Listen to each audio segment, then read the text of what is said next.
দুর্নীতি মোকাবেলায় নেওয়া হবে দৃঢ় পদক্ষেপ, কূটনীতিকদের সাথে ইফতারে বলেছেন প্রধানমন্ত্রী। বিএনপির প্রথমবার নির্বাচিতদের সংসদীয় কার্যক্রমের কর্মশালা। অন্যায়ের শুধু প্রতিবাদ নয়, প্রতিরোধও করা হবে বলেছেন ডাক্তার শফিক। ইলেকশন ইঞ্জিনিয়ারিং এর জন্য রিজওয়ানা ও খলিলের বিচারের দাবিতে ঢাকায় সমাবেশ। জ্বালানি তেলের হাহাকার পাম্প ও ফিলিং স্টেশনগুলোতে দৈনিক উত্তোলনের মাত্রা নির্ধারণ, বেশি মজুদ না করার আহ্বান সরকারের। দেখছিলেন ক্রাউন সিমেন্ট সংবাদ শিরোনাম। এবারে বিস্তারিত। সরকারের সকল স্তরে দুর্নীতি মোকাবেলায় দৃঢ় পদক্ষেপ গ্রহণ করা হবে বলে জানিয়েছেন প্রধানমন্ত্রী তারেক রহমান। শুক্রবার রাষ্ট্রীয় অতিথি ভবন যমুনায় কূটনীতিকদের সাথে ইফতার করেন প্রধানমন্ত্রী তারেক রহমান। ইফতারের সময় এসব কথা বলেন তিনি। একই সাথে তিনি আরও জানান, মানবাধিকার সুরক্ষা, মত প্রকাশের স্বাধীনতা রক্ষা এবং সহনশীলতার সংস্কৃতি গড়ে তুলতে সরকার প্রতিশ্রুতিবদ্ধ। এ সময় জাতিসংঘ সাধারণ পরিষদের ৮১তম অধিবেশনের সভাপতি পদে বাংলাদেশের প্রার্থী পররাষ্ট্রমন্ত্রী ডক্টর খলিলুর রহমানের প্রতি সমর্থন দিতে ঢাকায় নিযুক্ত কূটনীতিকদের প্রতি আহ্বান জানান প্রধানমন্ত্রী। Our commitment is firm to strengthen democratic institutions, uphold the rule of law, protect freedoms, and ensure accountability. I would like to take this opportunity to introduce our candidate for the presidency of the 81st session of the United Nations General Assembly. অধিবেশন সামনে রেখে দলের সংসদ সদস্যদের জন্য দুদিনের কর্মশালার উদ্বোধন করেছেন বিএনপি চেয়ারম্যান ও প্রধানমন্ত্রী তারেক রহমান। দলের স্থায়ী কমিটির সদস্য ও স্বরাষ্ট্রমন্ত্রী সালাউদ্দিন আহমেদ বলেছেন, এই সংসদের কাছে জাতির প্রত্যাশা অনেক। সবাই যেন ছাত্র জনতার গণ অভ্যুত্থানের প্রত্যাশা পূরণ করতে পারেন, সেজন্য সংসদকে শক্তিশালী করতে হবে। প্রথমবার নির্বাচিতদের সংসদীয় কার্যক্রমের বিভিন্ন বিষয়ে ধারণা দিতেই এ ধরনের কর্মশালার আয়োজন করা হয়। আহমেদ সরোয়ারের রিপোর্ট। ত্রয়োদশ জাতীয় সংসদে দলের নির্বাচিত সদস্যদের জন্য আয়োজিত কর্মশালায় অংশ নিতে সকাল 10:15টার দিকে গুলশানে বিএনপি চেয়ারম্যানের কার্যালয়ে আসেন দলের চেয়ারম্যান ও প্রধানমন্ত্রী তারেক রহমান। প্রথম দিনে প্রথম সেশনে মন্ত্রী, প্রতিমন্ত্রী, উপদেষ্টা, চিফ হুইপ এবং হুইপদের জন্য আয়োজিত কর্মশালার উদ্বোধন করে বক্তব্য রাখেন প্রধানমন্ত্রী ও সংসদ নেতা তারেক রহমান। দুপুর 12:30 পর্যন্ত চলা কর্মশালা শেষে জুমার নামাজ পড়তে গুলশান কার্যালয় থেকে বেরিয়ে যান প্রধানমন্ত্রী তারেক রহমান।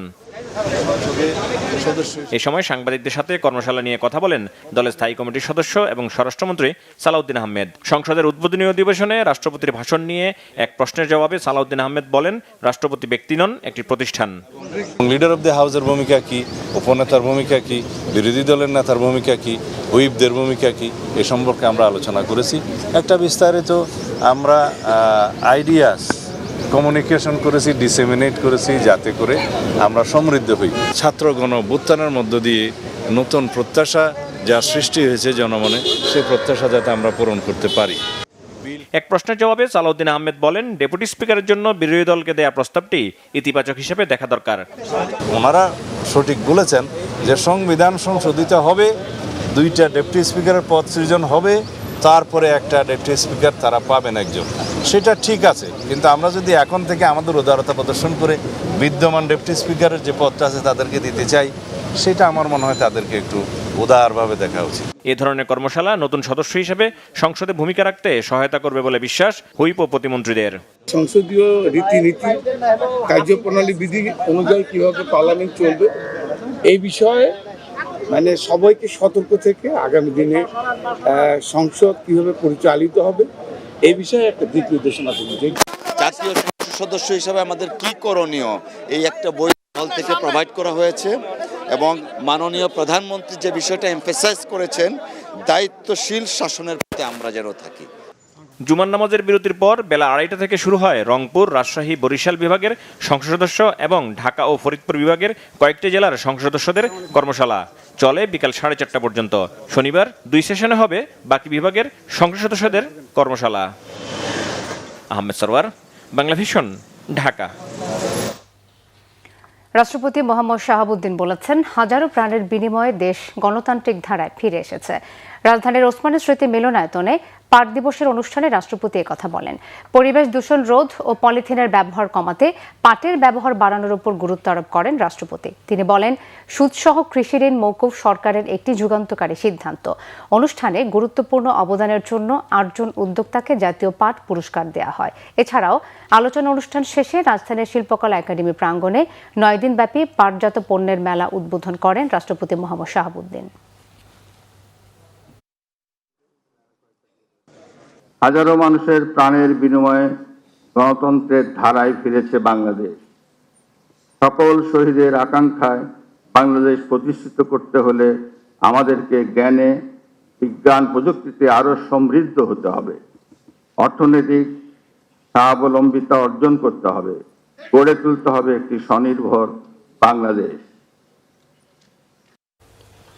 বিদেশি চুক্তি নিয়ে অন্তর্বর্তী সরকার জামাতে ইসলামের সঙ্গে আলোচনা করেনি বলে জানিয়েছেন দলটির আমির ডক্টর শফিকুর রহমান। শুক্রবার দুপুরে ফেসবুক পোস্টে একথা জানান তিনি।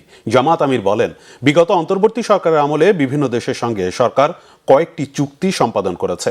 তৎকালীন সরকার এসব চুক্তি নিয়ে দলটির সঙ্গে কোনো আলোচনা না করায় পোস্টে দুঃখ প্রকাশ করেন তিনি।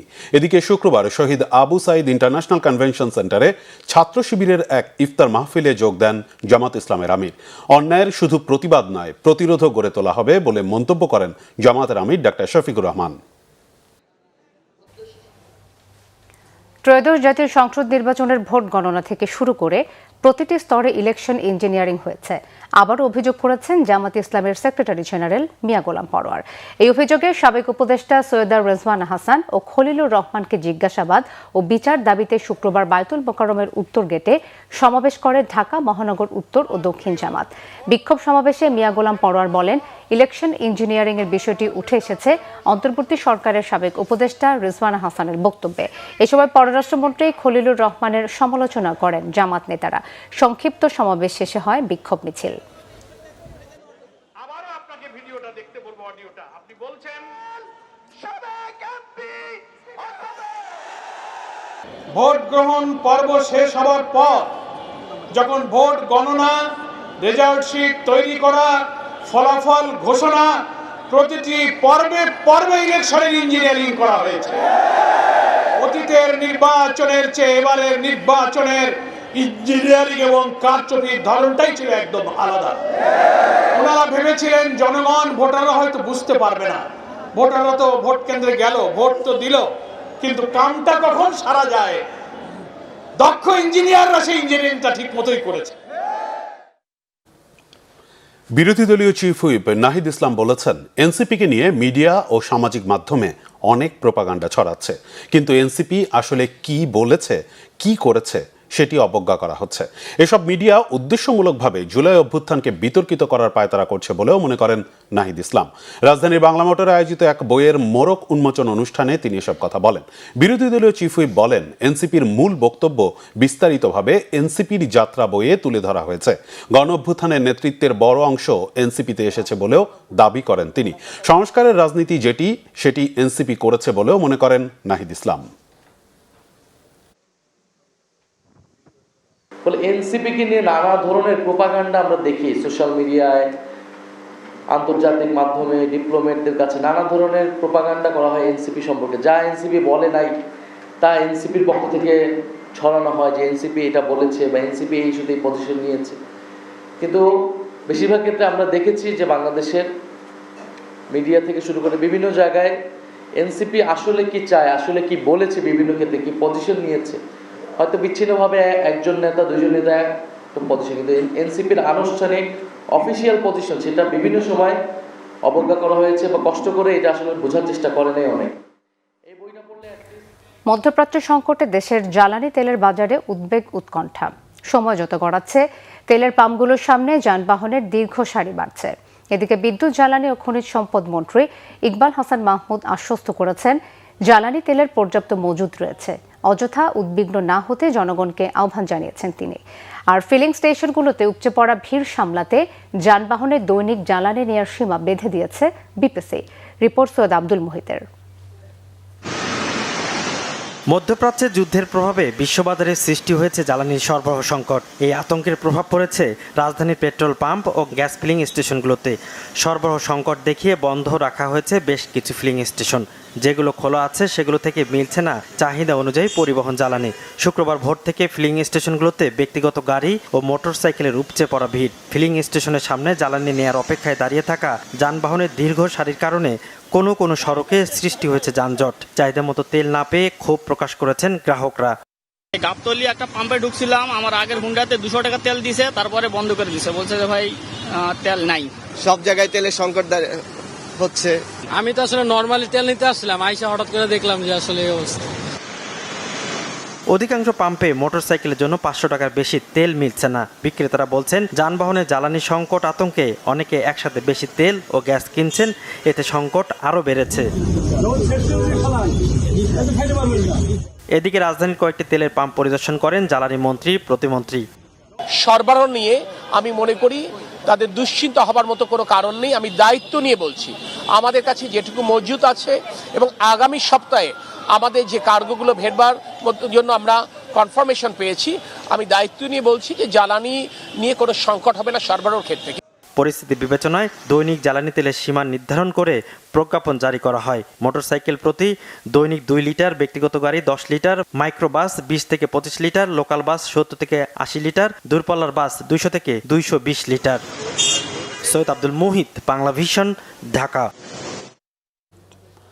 মধ্যপ্রাচ্যে ইরানের বিরুদ্ধে যুক্তরাষ্ট্র ও ইসরায়েলের পাল্টাপাল্টি হামলায় আন্তর্জাতিক বাজারে দ্রুত গতিতে বাড়ছে অপরিশোধিত তেলের দাম। এতে বৈশ্বিক অর্থনীতিতে আবারও মুদ্রাস্ফীতি বাড়ার শঙ্কা তৈরি হয়েছে। যুদ্ধের প্রভাবে সৌদি আরব ও কাতারে তেল উৎপাদন ব্যাহত হচ্ছে। এছাড়া ইরানের ইসলামিক বিপ্লবী গার্ড হরমুজ প্রণালী বন্ধের ঘোষণার পর ওই পথে জাহাজ চলাচল কার্যত বন্ধ হয়ে গেছে। বিশ্বের 1/5 অপরিশোধিত তেলবাহী জাহাজ ওই পথে চলাচল করত। এ পরিস্থিতিতে বিশ্ববাজারে ব্যারেল প্রতি অপরিশোধিত তেলের দাম বেড়ে $89 পৌঁছেছে। এটি আরও বাড়ার শঙ্কা করছেন বিশ্লেষকরা। বিশ্ববাজারে তেলের কোনো ঘাটতি নেই ও সংকটের আশঙ্কা অতিরঞ্জিত বলে দাবি করেছেন আন্তর্জাতিক শক্তি সংস্থার নির্বাহী পরিচালক ফাতিহ বিরল। বেলজিয়ামের রাজধানী ব্রাসেলসে সাংবাদিকদের সঙ্গে আলাপে তিনি এই দাবি তুলে ধরেন। বিরল বলেন, যুদ্ধের কারণে সৃষ্ট লজিস্টিক্যাল বিঘ্ন অনেক দেশের জন্য চ্যালেঞ্জ তৈরি করছে, কিন্তু বৈশ্বিক বাজারে পর্যাপ্ত ও বিশাল পরিমাণ উদ্ধৃত তেল রয়েছে। ইরান ইসরায়েল যুদ্ধের প্রভাবে বন্ধ রয়েছে মধ্যপ্রাচ্যগামী উড়োজাহাজ চলাচল। এ পর্যন্ত বাতিল হয়েছে 245টিরও বেশি ফ্লাইট বিপর্যয়ে চরমে ওঠায় আটকা পড়েছেন হাজারো প্রবাসী। ঈদের ছুটিতে দেশে ফিরতে ব্যাকুল প্রবাসীরাও আছেন উদ্বেগ উৎকণ্ঠায়। এ অবস্থায় 2-1টি বিশেষ ফ্লাইটে দুবাই থেকে কিছু যাত্রী চলাচল করলেও বেশিরভাগ যাত্রী জানেন না কবে ফিরতে পারবেন নিজ ঠিকানায়। আরও জানাচ্ছেন জিয়াউল হক সবুজ। যুদ্ধের উত্তাপ মধ্যপ্রাচ্যে ছড়িয়ে পড়ায় বাংলাদেশ থেকে বন্ধ প্রায় কাতার, দুবাই, সৌদি আরব সহ বেশিরভাগ দেশের উড়োজাহাজ চলাচল। এ অবস্থায় কবে কাজে ফিরতে পারবেন তা নিয়ে চরম দুশ্চিন্তায় হাজারো প্রবাসী। ফ্লাইট মিস মানে একটা ফ্যামিলির উপরে সম্পূর্ণ ভরণ পোষণ তার উপরে থাকে, এটাই মাথার মধ্যে টেনশন, চিন্তা। যেতে পারবো কি না কি এটা নিয়ে একটা বিভ্রান্ত সৃষ্টি হয়েছিল। পরে আমরা কোম্পানিতে জানাইছি, জানানোর পরে ওখান থেকে আমার টিকিট সব কিছু কনফার্ম করে দিছে। গত 3 তারিখে ফ্লাইট ছিল, এখন ক্যান্সেল হওয়ার পরে আজ 5 তারিখে ফ্লাইট, আবার রিটার্ন ফ্লাইট দিছিল। আদৌ সন্দেহ হইতেছে যাইতে পারবো কিনা, ভয় ভীতি তো কাজ করতেছেই। গেল 6 দিনে 2 শতাধিক ফ্লাইট বাতিল হওয়ায় বাংলাদেশে আটকা পড়েছেন অনেকে। এসব যাত্রীদের টিকিট পুনরায় ইস্যু করতে হিমশিম খাচ্ছেন বিমানের কর্মকর্তারা। আমরা প্রবাসীদের যারা টিকিট চেঞ্জ করতে চায়, তারিখ পরিবর্তন করতে চায়, রিফান্ড করতে চায়, আমরা তো আপনাদের মাধ্যমে এবং এমনিতেও প্যাসেঞ্জারদেরকে জানানো হয়েছে তারা এটা করতে পারবে উইদাউট কম্পেনসেশন। 24 ঘন্টায় আমাদের কর্তৃপক্ষ এটা অবজারভেশনে রাখছে, কন্টিনিউয়াসলি সিচুয়েশন। 6টা স্টেশন আপাতত বন্ধ আছে। এগুলো যেই মাত্র আমরা জানতে পারবো যে পরিস্থিতি মোটামুটি আয়ত্তে, যখনই আমরা ক্লিয়ারেন্স পাবো তখনই আমাদের ফ্লাইট চলাচল শুরু করবে। যাত্রী সামলাতে হিমশিম বড় এয়ারলাইন্সগুলোও ঘোষণা দিয়ে বন্ধ রেখেছে ফ্লাইট চলাচল। সহসাই পরিস্থিতি স্বাভাবিক হওয়ার কোনো আশা দেখছেন না এ খাতের বিশ্লেষকরাও। এই যে একটা বিপর্যয় হয়েছে, এটা কাটিয়ে ওঠাটা কিন্তু খুবই ডিফিকাল্ট আর কি। বাট এটা কিন্তু এয়ারলাইন্সগুলো তারা কিন্তু খুবই ধৈর্যের সাথে এগুলোকে মোকাবেলা করছে।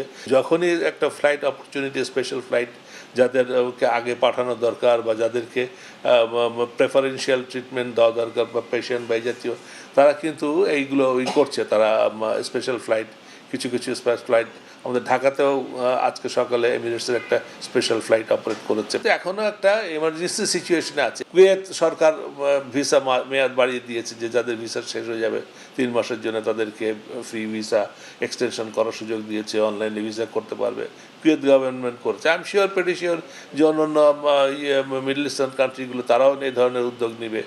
যুদ্ধ বন্ধ না হলে উচ্চ ঝুঁকিতে থাকা উড়োজাহাজ শিল্পে বিপর্যয় আরও ভয়াবহ হওয়ার শঙ্কা করছেন এভিয়েশন বিশেষজ্ঞরা। জিয়াউল হক সবুজ, বাংলা ভিশন, ঢাকা। ঢাকা বিশ্ববিদ্যালয় মার্কেটিং অ্যালামনাই অ্যাসোসিয়েশনের উদ্যোগে ইফতার মাহফিল ও মিলন মেলা অনুষ্ঠিত হয়েছে।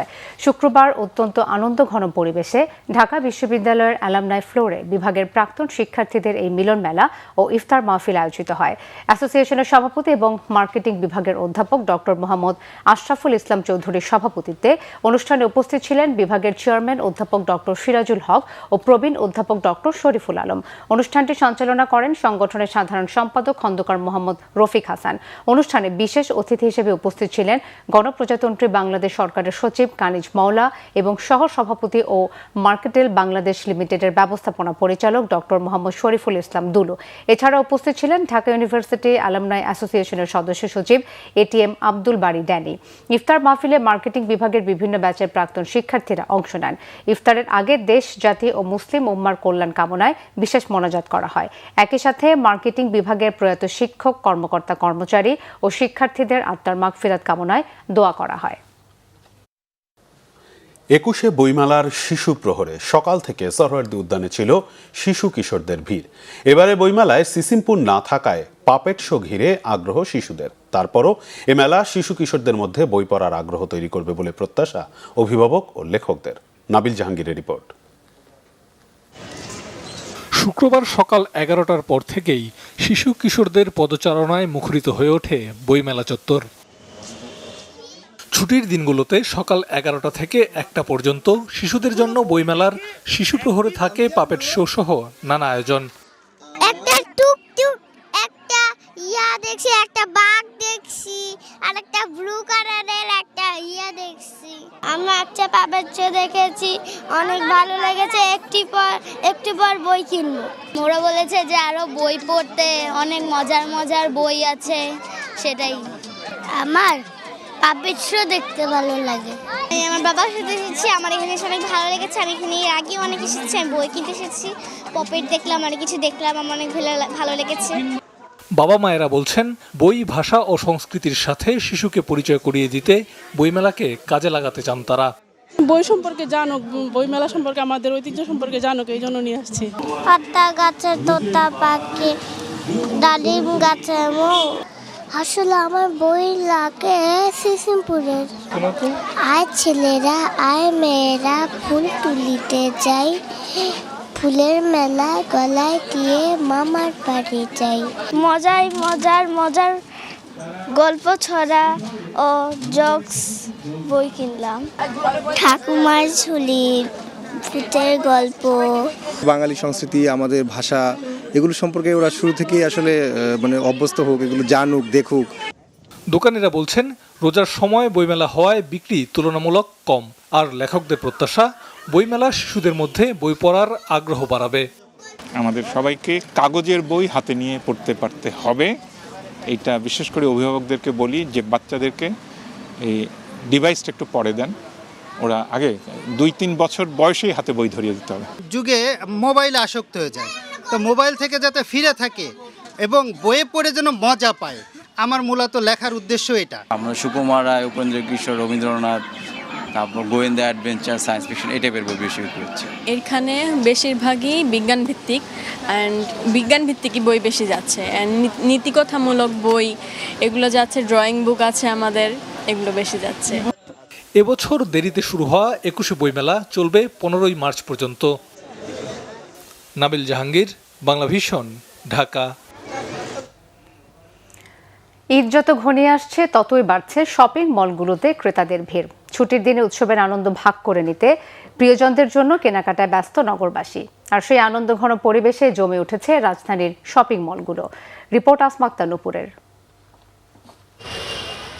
ঈদ উদযাপনের জন্য নতুন সাজে নিজেকে সাজানোর আনন্দেই ব্যস্ত নগরবাসী। নারী পুরুষদের পোশাক কেনাকাটার এই উৎসব মুখর ভিড় রাজধানীর বসুন্ধরা সিটিতে।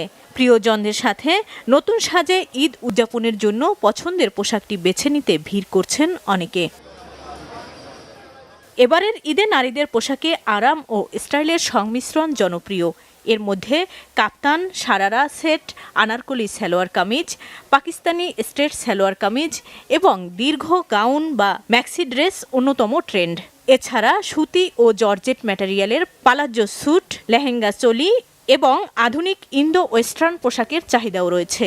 আর ছেলেদের পোশাকের মধ্যে সবচেয়ে জনপ্রিয় হচ্ছে ড্রপ শোল্ডার পাঞ্জাবি, কাবলি সেট এবং বিভিন্ন রঙের প্রিন্টেড পাঞ্জাবি। ক্রেতাদের অনেকেই বলছেন ব্যস্ততার কারণে সপ্তাহের কর্মদিবসে সময় না পাওয়ায় ছুটির দিনেই সারছেন ঈদের কেনাকাটা। অনেকে বলছেন গত বছরের তুলনায় পোশাকের দাম বেশি।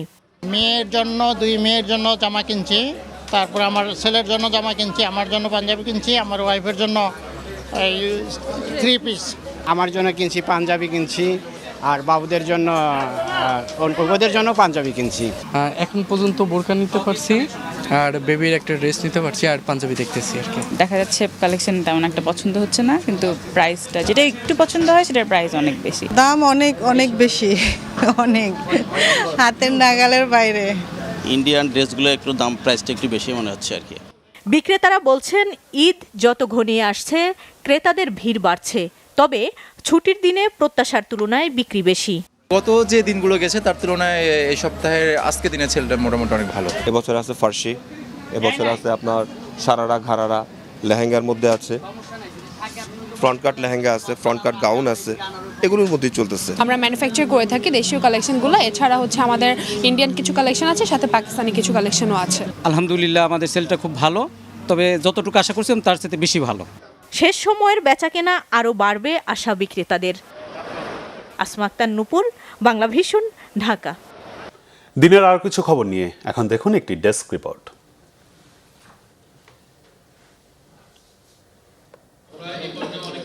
পাবনা নাগরিক ঐক্যের দোয়া ও ইফতার মাহফিল হয়েছে। পাবনা নাগরিক সমাজের পক্ষে রাজধানী ঢাকা ক্লাবে হয় আয়োজন।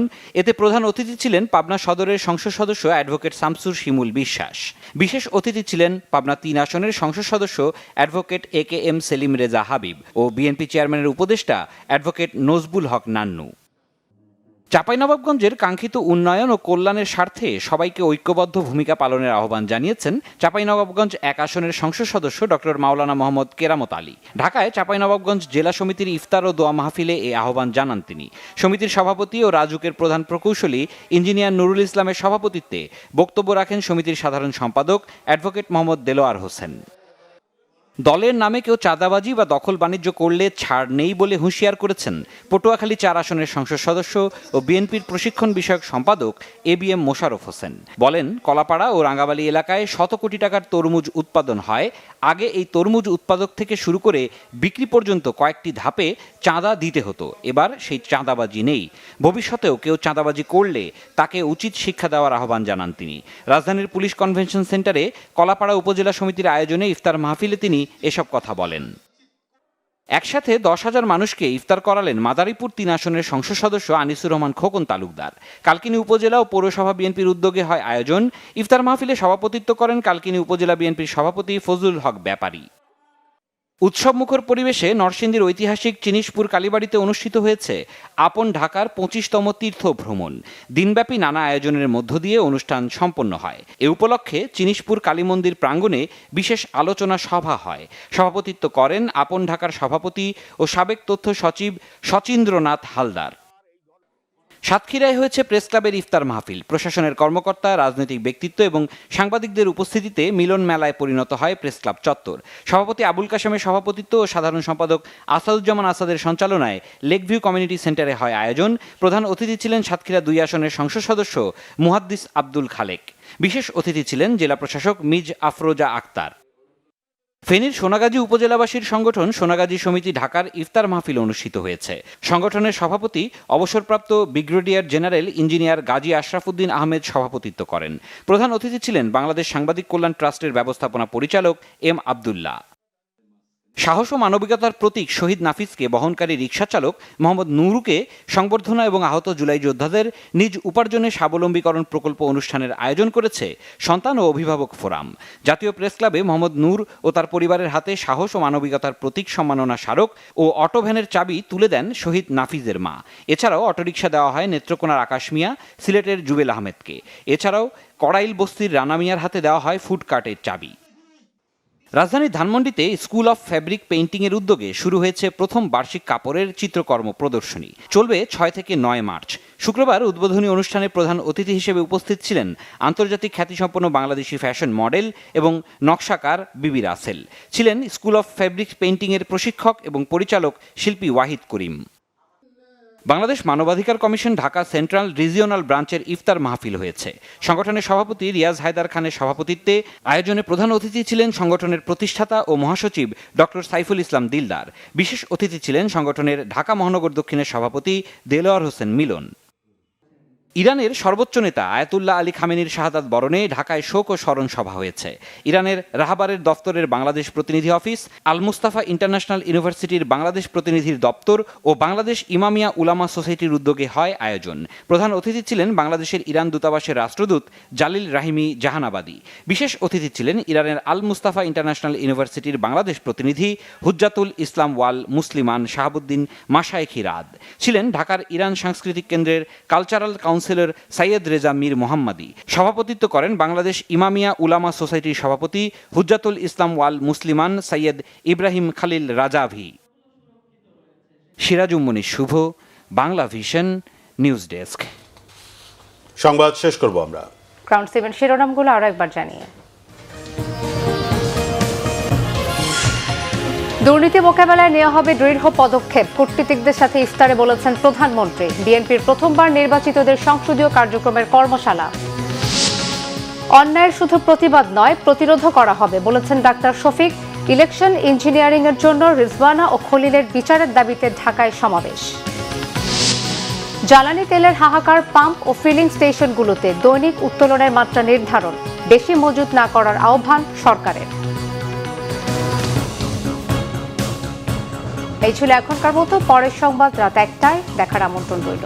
এছাড়া বাংলা ভিশন সংবাদ ও সংবাদ সংশ্লিষ্ট অনুষ্ঠান দেখতে ভিজিট করুন www.bvnews24.com ও facebook.com/banglavisionnews এবং সাবস্ক্রাইব করুন youtube.com/banglavisionnews। ধন্যবাদ। শুভরাত্রি।